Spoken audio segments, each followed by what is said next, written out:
Glória a Deus.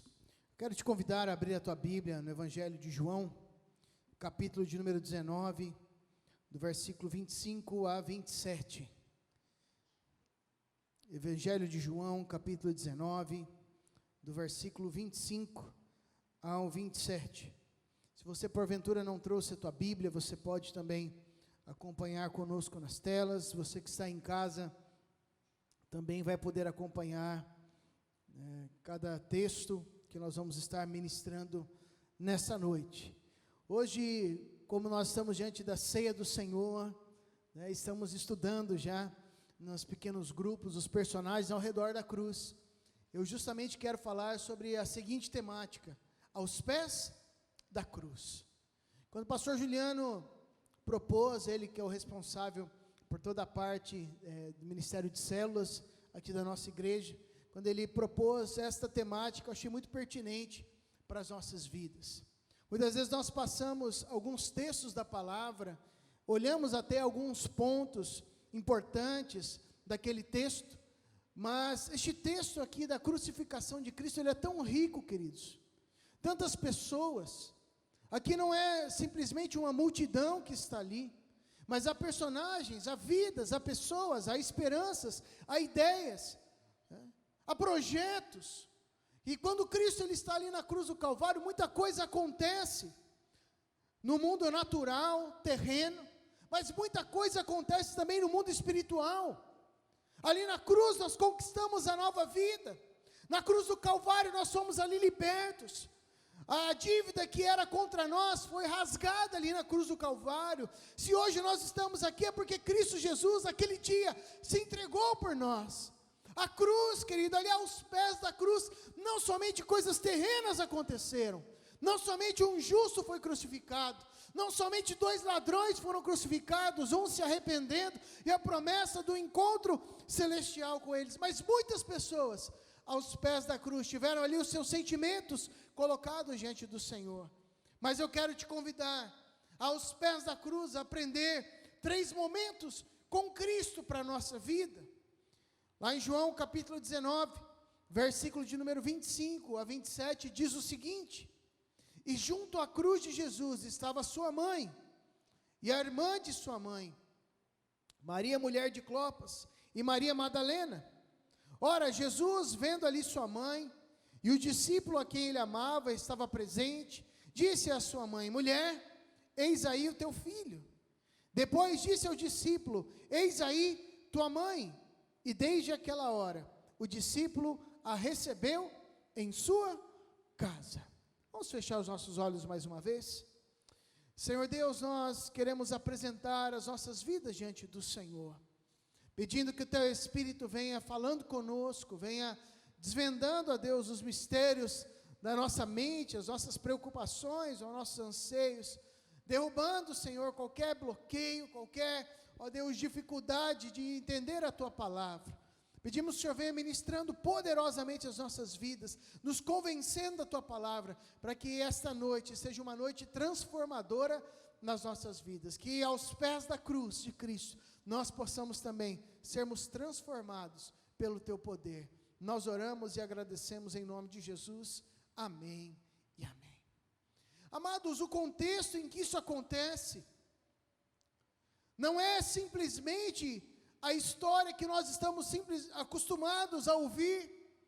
Pode ser que nós, pelo fato de sempre celebrarmos a ceia do Senhor, ou sempre falarmos acerca do sacrifício de Cristo, nós podemos correr o risco de começar a analisar isso de uma forma, nos acostumarmos com isso, ou numa mesmice de entendimento. Mas essa noite eu quero trazer à nossa memória o que estava se passando naquele momento, quando nós simplesmente declaramos: Jesus estava crucificado, morreu, ressuscitou ao 3º dia, e hoje nós somos livres. Isso é tremendo.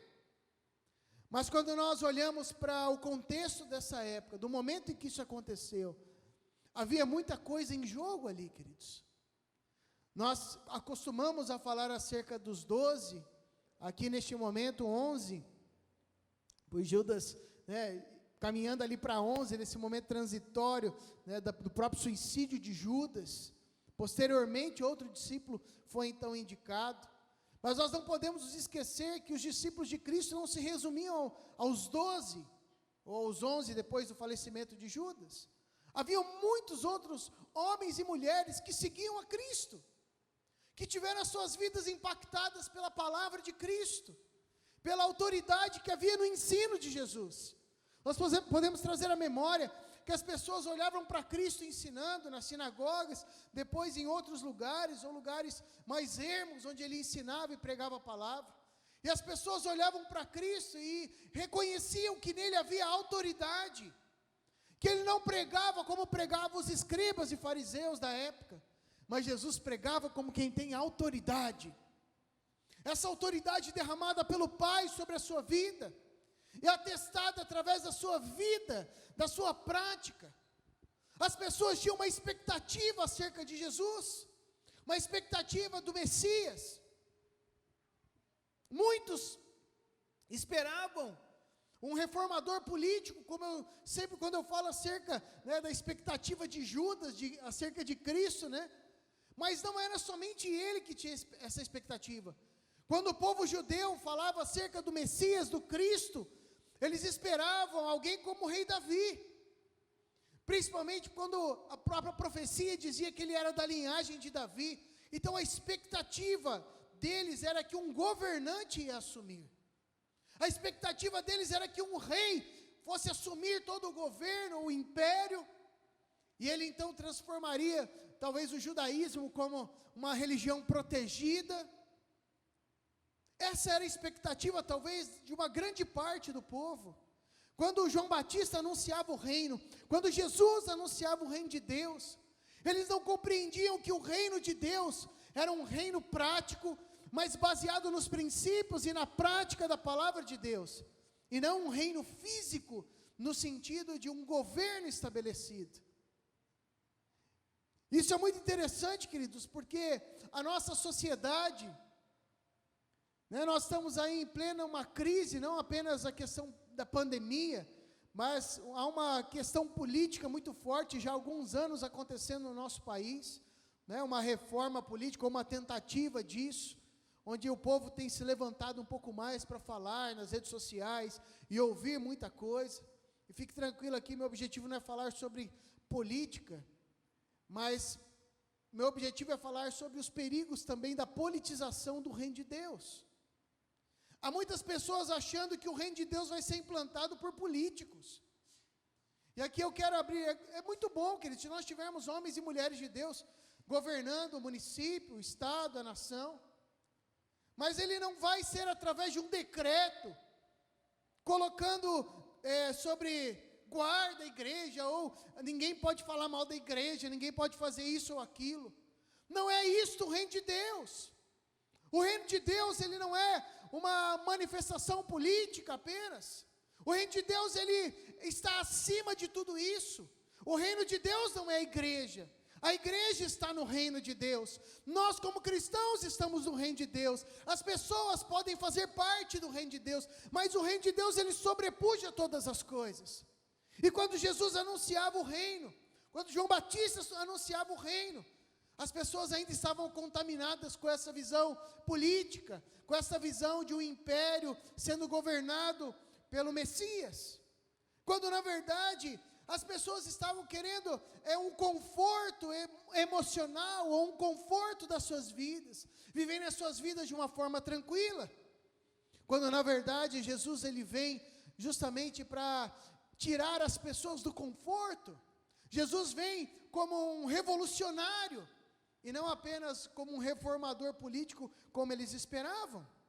E Jesus, então, ele começa a anunciar aquelas palavras que geram no coração daquelas pessoas um sentimento bom, mas começam a tirar elas daquela mesmice, e começa a gerar uma esperança nos corações, e as pessoas começam a ser despertadas pelos princípios do reino, pelo mover do reino de Deus. Pessoas começam a ser curadas, pessoas possessas de espíritos malignos começam a ser libertas, um bafafá começa a acontecer, multidões começam a ser movidas por Cristo, e essas multidões não podem tirar do fundo do coração aquela expectativa de que o reinado de Cristo, como reinado glorioso, o ápice dele seria Cristo como imperador, ou Cristo como rei daquele governo que eles viviam.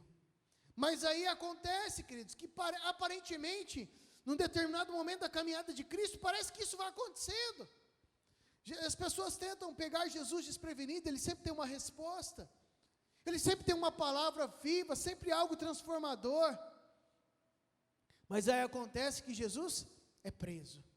E quando Jesus é preso, as pulgas começam a surgir atrás da orelha do povo. Eu fico imaginando não só os 12, mas os 70, né, os outros discípulos, as discípulas de Cristo, que estavam servindo ao Senhor, que estavam partilhando essa visão, a multidão que já estava com o coração aberto acerca de Cristo, aquela expectativa de um imperador, de um rei, de um governante, de repente ele está preso. E eu fico imaginando as pessoas dizendo, não, mas ele vai escapar de alguma forma, né? É mais ou menos como aqueles filmes, queridos, né? Eu estou assistindo uma temporada de uma série com a minha esposa, né? E parece que a pessoa morre, mas no final das contas ela sobrevive de uma maneira espetacular, né? Some uma pessoa, ela fica preocupada, né? Eu falo, amor, é filme, vai aparecer alguma coisa, né? E eu acredito que as pessoas, na verdade, até verem Cristo crucificado, elas tinham essa expectativa, de como uma novela, um filme. Não, é um sonho, tudo isso vai acabar. De algum jeito, de alguma forma milagrosa, Jesus vai ser liberto daquela prisão. Mas não, Jesus começa a ser açoitado, cuspido, xingado. E daí, como se não bastasse tudo isso, ele vai a julgamento, coloca as pessoas e diante deles, Jesus, Barrabás. Eu fico imaginando ali os discípulos, não é possível, as pessoas vão pedir para soltar Jesus, não é possível, ele é justo, não pode acontecer, o senso de justiça aflora no coração, não somente daqueles que eram discípulos de Cristo, mas das pessoas. Mas de repente uma comoção negativa toma conta daqueles corações, e eles começam a gritar para soltar Barrabás, e os discípulos se frustram novamente, e eu imagino que muitos deles começam a pensar, será que é verdade mesmo? Começa a bater um desânimo, será que Cristo é verdade mesmo? Será que aquilo que ele disse, do reinado, reino de justiça, paz, né? O reino do Senhor é justiça, paz, alegria. E acontece que Jesus é condenado, ele então completa aquele percurso tão dificultoso, da via dolorosa, é ajudado no meio desse percurso de tantas fraquezas que ele estava, como nós vimos nos personagens ao redor da cruz, aquele que carrega a cruz junto com Jesus. E ainda assim eu acredito que um discípulo ou outro que estava seguindo ali, ficava imaginando, qual será o momento que vai vir algo sobrenatural, vai aparecer um anjo, né, ou um meteoro, vai explodir tudo, né, ou uns anjos guerreiros vão chegar com espada de fogo, eu vim libertar o Filho de Deus, né? Mas nada disso acontece. E o sonho deles se vê terminando numa cruz. O sonho deles, que aparentemente eles tinham uma grande expectativa que acontecesse, eles veem o rei que eles imaginavam que assumiria o governo, crucificado na cruz do Calvário. Mas ainda na cruz, queridos, o próprio Jesus, ele nos deixa lições valiosas. É fato que eles não estavam crendo que Jesus iria ressuscitar, porque se você for ler adiante destes versículos, depois da ressurreição, as mulheres foram ao túmulo de Cristo cuidar do corpo dele, são surpreendidas por um anjo, correm para avisar, os discípulos ficam amedrontados, mas ainda não acreditam muito. Tomé pede para tocar nas feridas de Jesus. Aos discípulos que estavam a caminho de Emaús, né, que era conhecida pelas suas fontes de águas termais, ou seja, era um lugar de descanso, de refrigério, estavam indo lá para tirar alguns dias de férias, para resfriar um pouco a cabeça. Jesus caminha junto com eles, eles não reconhecem o mestre, e depois que Jesus sai, né, tirado no meio deles, eles reconhecem, poxa, como não ardeu os nossos corações, ou seja, eles não tinham uma expectativa na ressurreição de Cristo. Mas o fato é que Jesus ressuscita, o milagre acontece, mas aos pés da cruz, querido, há lições valorosas para as nossas vidas. Aos pés da cruz, eu consigo ver o quanto o amor de Deus, ele é prático pelas pessoas que estão ao seu redor. Aos pés da cruz, eu vejo o amor prático. A prática do amor, ou o amor prático, você pode colocar da forma que você quiser. Diz o texto, que junto à cruz estava sua mãe, a sua tia, Maria, mulher de Clopas, e Maria Madalena. Jesus, vendo ali sua mãe, e que o discípulo a quem ele amava estava presente, disse à sua mãe: mulher, eis aí o teu filho. Depois disse ao discípulo: eis aí tua mãe. E desde aquela hora, o discípulo a recebeu em sua casa. Pastor, o que tem de importante neste texto? Amados, há algo interessante. Quando acontece aquele episódio de Jesus ali aos seus 12 anos, que a caravana está voltando, Jesus fica ainda debatendo com os doutores da lei. Esta é a última passagem nas Escrituras que faz menção de José, o pai de Jesus. Posteriormente, Jesus ele não é mais identificado como o filho de José, mas ele começa a ser identificado como o filho de Maria. Não há um consenso de como foi, o que aconteceu, mas provavelmente José faleceu quando entre os 12 e 15 anos de Jesus, depois dos 12, aos 13, 14 e 15 anos, nesse período intermediário, provavelmente o pai de Jesus, biológico, José, pai de criação, porque Jesus foi gerado pelo Espírito Santo, falece. Jesus era o mais velho. Nós vemos Maria, uma mulher então que começa a cuidar dos seus outros filhos, Tiago, os outros irmãos de Jesus. Jesus, aos 30 anos, atinge a sua maturidade. Diante da maturidade, ele, então, tecnicamente, cuidaria da sua família, né? Mas a verdade é que Jesus, vamos colocar e ser bondosos, a partir dos 15 anos, teve que começar a ajudar a sua mãe. Jesus era carpinteiro, herdou essa profissão do seu pai, teve que começar a ajudar a sua mãe a sustentar a casa. Na prática, depois do falecimento de José, Jesus se torna aquele que estava ajudando a sua mãe. Talvez se você faz parte de uma família que passou por alguma situação, por algum momento, perdeu o esposo, né, e você mulher que enfrentou a situação, talvez sabe um pouquinho como é difícil isso. E o filho tem que começar a ajudar a mãe, a assumir essa função e essa responsabilidade, ajudando com os seus irmãos. Agora, quando Jesus ele olha da cruz, mesmo ele sendo o próprio Deus encarnado, o Cristo, ele com amor, sendo exalando pela sua vida, pela minha vida, o sacrifício, pela tua vida, o sacrifício, ele olha para sua mãe, e aquele que cuidava então da sua mãe, ele mesmo, está falecendo por uma missão muito maior, e mesmo crucificado, ele olha para sua mãe e ele pensa: poxa, alguém precisa ficar cuidando dela. Quem vai cuidar dela? Tem meus irmãos, mas eu preciso de alguém que eu confie, responsável para cuidar da minha mãe. Na própria cruz, querido, exala os sentimentos da própria humanidade de Cristo, misturada à sua questão espiritual, à sua porção divina. E Jesus diz ali para João: olha, Maria, aí está João, ele a partir de agora é teu filho, né? A partir de agora a responsabilidade de cuidar de você é dele. João, eis aí a tua mãe, cuida de Maria.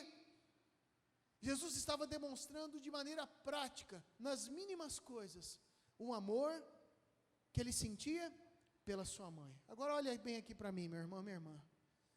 Eu quero te dizer que muitas vezes nós teorizamos as coisas demais. Muitas vezes nós somos muito teóricos do Evangelho. Muitas vezes nós fazemos toda uma concatenação, toda uma ideia, produzimos demais o Evangelho, ou colocamos ele de uma forma, né, muito maravilhosa, como se fosse um conto, né, ou uma história perfeita, quando na verdade o que nós precisamos, E aos pés da cruz nós enxergamos é que Jesus, ele era simplesmente muito prático nas suas coisas. Ele olha Maria, sua mãe, uma mulher como qualquer outra mulher. Ele se preocupa de maneira prática. Como agora, quem vai cuidar dela?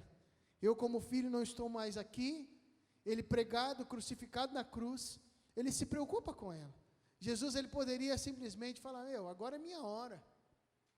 Poxa, eu estou sendo crucificado, eu estou levando sobre mim todos os pecados da humanidade.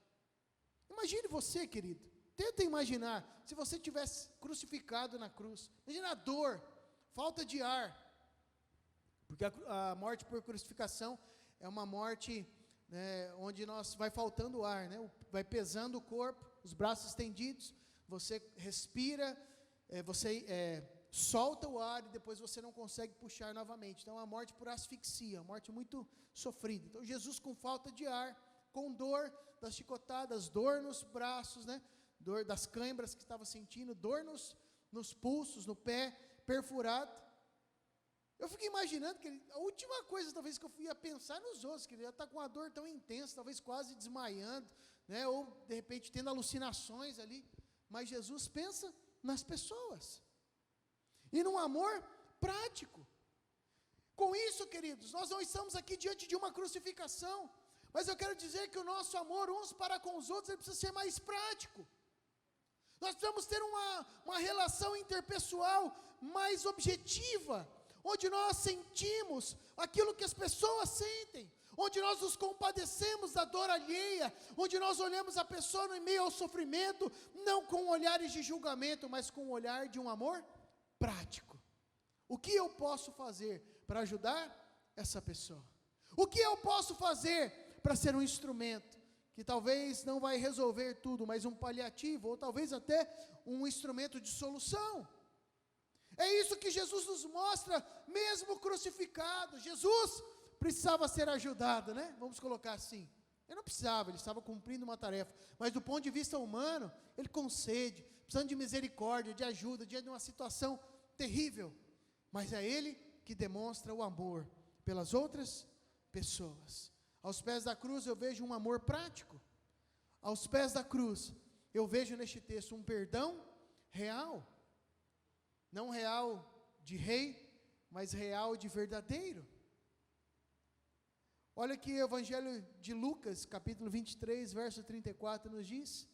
Lucas declara que neste momento de sofrimento, diz que Jesus dizia, ou seja, ele não disse apenas uma vez, é quase se fosse uma oração contínua que Jesus estava repetindo ali.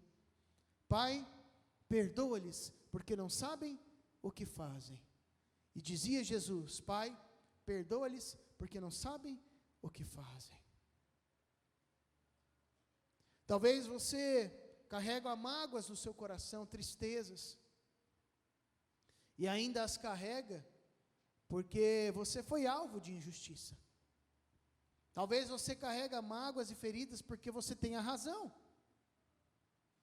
E aqui eu te pergunto, onde foi que Jesus errou? Qual é o pecado de Jesus? O que ele fez? Que crime ele cometeu? Para que tamanha violência fosse feita sobre a sua vida? Qual é o problema? Nenhum. Todas as injustiças aconteceram com ele. Ele se fez pecado, ele se fez a injustiça por nós, no nosso lugar. Mas ainda assim, ele dizia, Pai, perdoa-lhes, porque não sabem o que fazem. Você já parou para pensar, querido, que a pessoa que nos ofende, que a pessoa que comete um delito ou algo contra as nossas vidas, mesmo que seja de forma consciente, no fundo, falta um discernimento espiritual para ela, falta um entendimento maior para não viver essa vida de pecado, ou amar o próximo como a ela mesma, ou amar a Deus sobre todas as coisas. Ou seja, no fundo, as pessoas que vivem no pecado, ou que praticam uma ofensa, ou atingem as nossas vidas de uma forma ou de outra, na prática, eles não sabem o que estão fazendo. Pastor, mas ele fez de propósito, sim, mas de uma maneira um pouquinho maior. Se ele entendesse o amar a Deus sobre todas as coisas, o próximo como a mim mesmo, ele não faria isso. Ou seja, eles não sabem o que fazem. Por que eu posso pensar dessa frase, dessa forma, aliás? Você acha que as pessoas não sabiam o que estavam fazendo com Jesus? Você acha que crucificaram por acaso? Não estou fazendo nada hoje, vou crucificar Jesus. Não. Eles planejaram. Eles subornaram pessoas. Eles organizaram tudo para que Jesus fosse crucificado. Mas ainda assim, Jesus entendia que se eles soubessem o que estavam fazendo de verdade, eles não fariam dessa forma.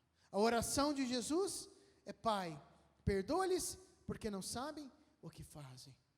E eu não posso deixar de lembrar da oração que o Senhor Jesus nos ensinou. Pai nosso que estás no céu, santificado seja o teu nome. Venha teu reino, seja feita a tua vontade, assim na terra como no céu. Pão nosso de cada dia dá-nos hoje. Perdoa as nossas dívidas, como nós perdoamos os nossos devedores. Não nos deixes cair em tentação, mas livra-nos do mal, pois teu é o reino, poder e a glória para sempre. Pois se perdoardes as ofensas ou as dívidas uns dos outros, também o vosso Pai vos perdoará.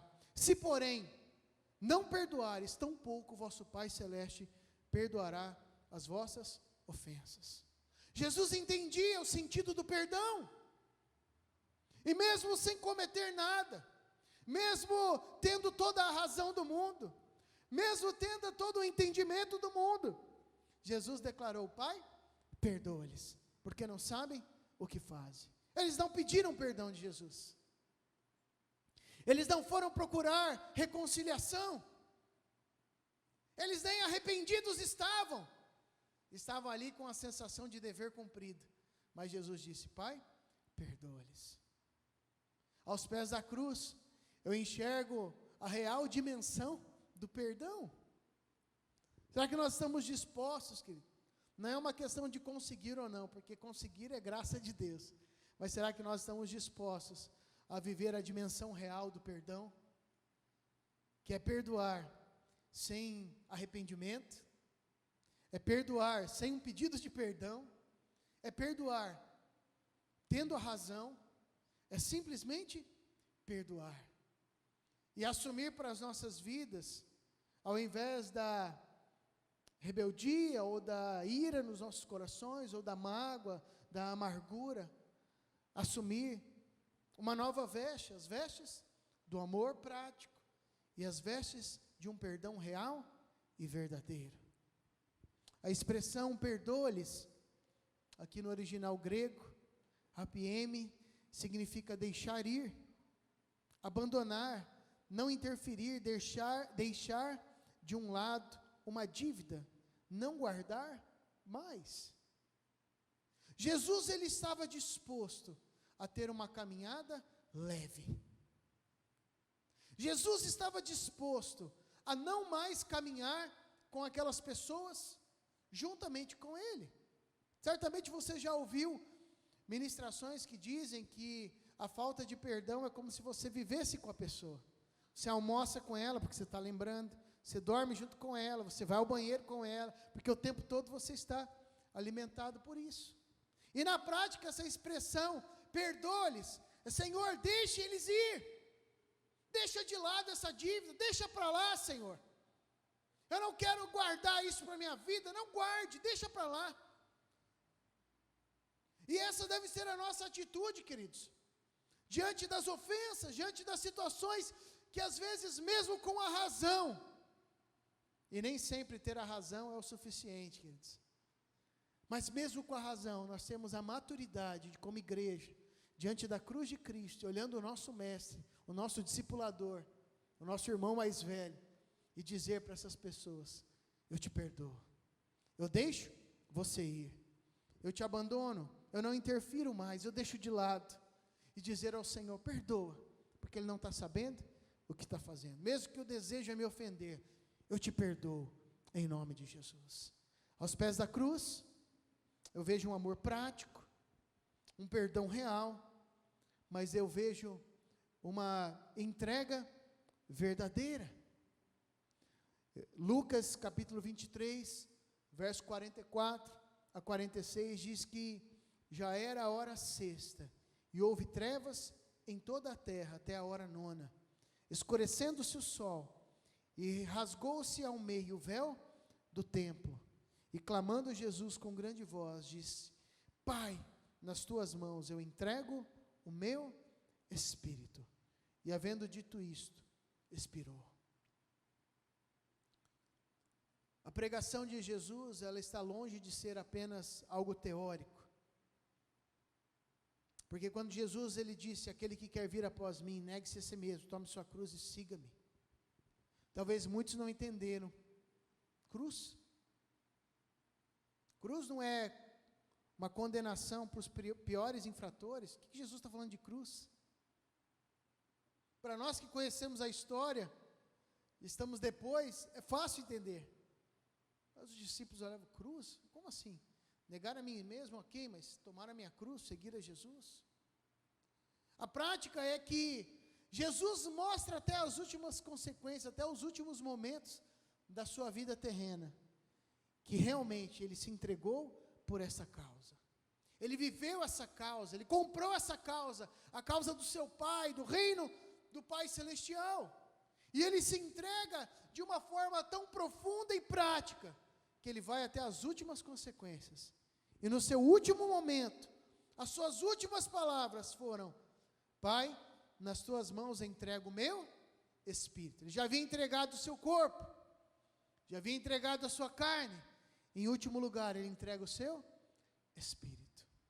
Aos pés da cruz eu vejo um amor prático, um perdão real e uma verdadeira entrega. E hoje, diante da mesa do Senhor, o Senhor nos chama não somente a olhar para este texto e sairmos daqui com o nosso coração confortado e movido por esses atos maravilhosos de Cristo, mas ao participarmos do corpo de Cristo, do sangue de Cristo, da essência. Sangue e corpo fala da essência. E os judeus eles criam que quando eles participavam do sangue, o sangue era vida. Quando uma pessoa tomava o sangue de um animal, naquela época as pessoas acreditavam que ele estava partilhando da vida, da essência daquele animal. Quando nós falamos de participar do sangue de Cristo, essa simbologia traz justamente, nós estamos participando, recebendo sobre nós a essência de Cristo. É claro que a ceia é um símbolo, nós não estamos aqui efetivamente tomando sangue e corpo de Cristo. É um pão, é um cálice de suco de uva, mas que simboliza essa participação da essência, do caráter de Cristo sobre nós. Quando nós fomos regenerados por Cristo, a palavra de Deus diz que já não somos mais nós que vivemos, mas é Cristo que vive em nós. O viver que eu vivo agora na carne, já não vivo mais segundo a carne, mas eu vivo pela fé no Filho de Deus. Ou seja, ao participarmos da essência de Cristo, o Senhor nos convoca nesta noite, e a partir dessa noite, a ter um amor mais prático, a viver um perdão real nas nossas vidas, não uma teoria apenas, mas também nos chama a nos entregarmos totalmente, de verdade, pela causa de Cristo. Quero te convidar a fechar os teus olhos, a curvar a tua cabeça.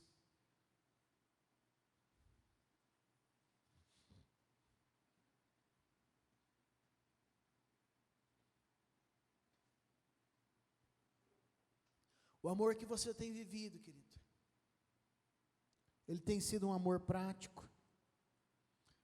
O perdão tem sido real na tua vida. E a tua entrega ao Senhor é verdadeira.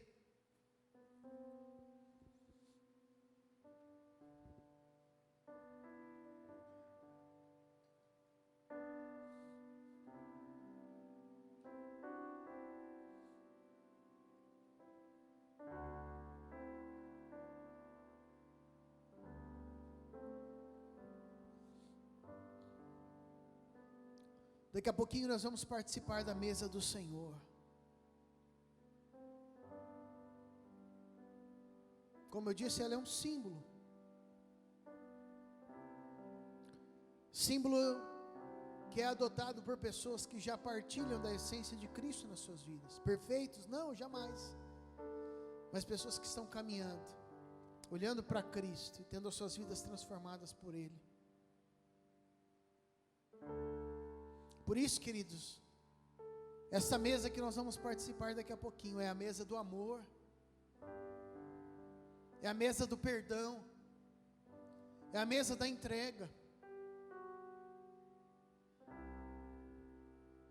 E participar dela significa justamente relembrar o amor, o perdão, a entrega, o sacrifício de Cristo, a real essência do nosso Mestre, que hoje nós partilhamos dela, e devemos viver nessa esfera e nessa dimensão para as nossas vidas.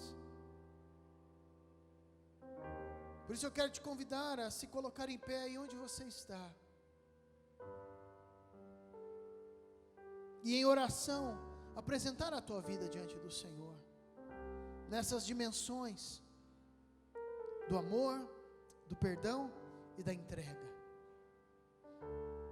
Se porventura há outra coisa pendente, pecados ou situações, se acerte com o Senhor, para que você participe desta mesa. Não participe com coisas pendentes. Eu não devo participar da mesa? Não participe, mas resolva, participando dela com pleno entendimento e vivência do amor, do perdão e da entrega. Vamos orar. Senhor Jesus, nós te louvamos pelo teu amor, pelo teu perdão e pela tua entrega, que nós somos beneficiários dela, Pai, mas também nós podemos aprender com ela e viver o teu chamado nessa dimensão. Nos ajuda, Senhor. Sabemos que essa não é uma tarefa fácil, mas o Senhor conseguiu, e nós olhamos para Ti, Senhor, e te pedimos, nos fortalece e nos ajuda para que o amor seja prático, objetivo, simples, o perdão seja real, Senhor, e o que depende de nós, Senhor, a nossa entrega seja verdadeira na Tua presença. Nós oramos e nos entregamos a Ti, Senhor, por completo. Somos dependentes total de Ti, Senhor, totalmente de Ti, e te pedimos, nos ajuda, em nome de Jesus, amém.